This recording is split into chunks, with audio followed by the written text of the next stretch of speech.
Chapter 13. Now before the Passover feast, Jesus knew that his hour had come, and it was time for him to leave this world and return to the Father. Having greatly loved his own who were in the world, he loved them and continuously loves them with his perfect love to the end, eternally.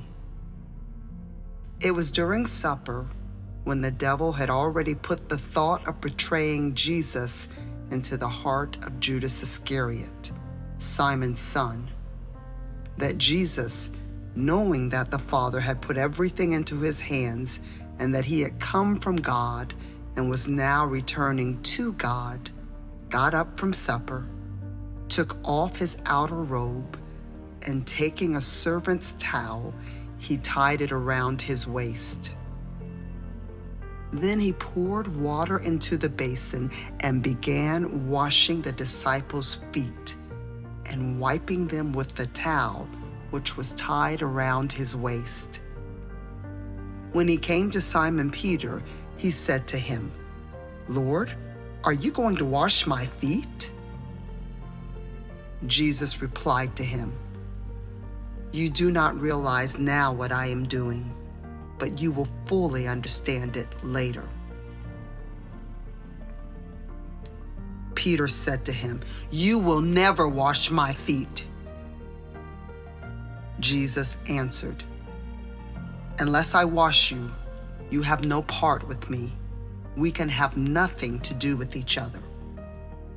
Simon Peter said to him, "Lord, in that case, wash not only my feet, but also my hands and my head." Jesus said to him, "Anyone who has bathed needs only to wash his feet and is completely clean.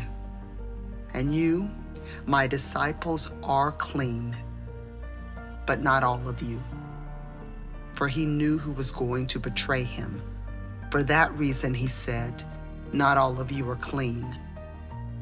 So when he had washed their feet and put on his outer robe and reclined at the table again, he said to them, "Do you understand what I have done for you?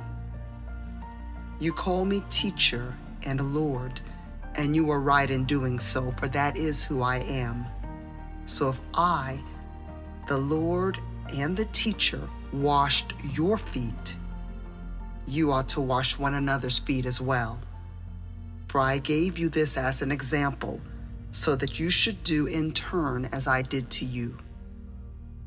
I assure you and most solemnly say to you, a slave is not greater than his master, nor is one who is sent greater than the one who sent him. If you know these things, you are blessed, happy and favored by God if you put them into practice and faithfully do them. I am not speaking of all of you. I know whom I have chosen, but this has happened in order that the scripture may be fulfilled. He who eats my bread has raised up his heel against me as my enemy.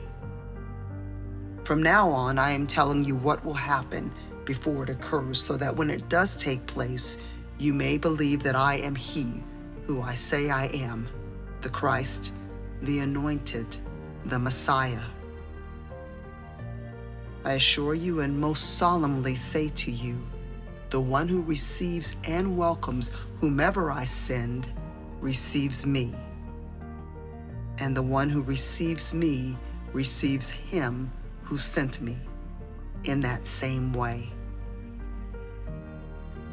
After Jesus had said these things, he was troubled in spirit and testified and said, "I assure you and most solemnly say to you, one of you will betray me and hand me over." The disciples began looking at one another, puzzled and disturbed as to whom he could mean. One of his disciples, whom Jesus loved, esteemed, was leaning against Jesus' chest.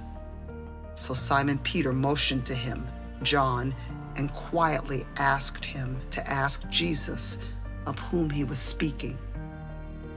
Then, leaning back against Jesus' chest, he, John, asked him privately, "Lord, who is it?" Jesus answered, "It is the one to whom I am going to give this piece of bread after I have dipped it." So when he had dipped the piece of bread into the dish, he gave it to Judas, son of Simon Iscariot.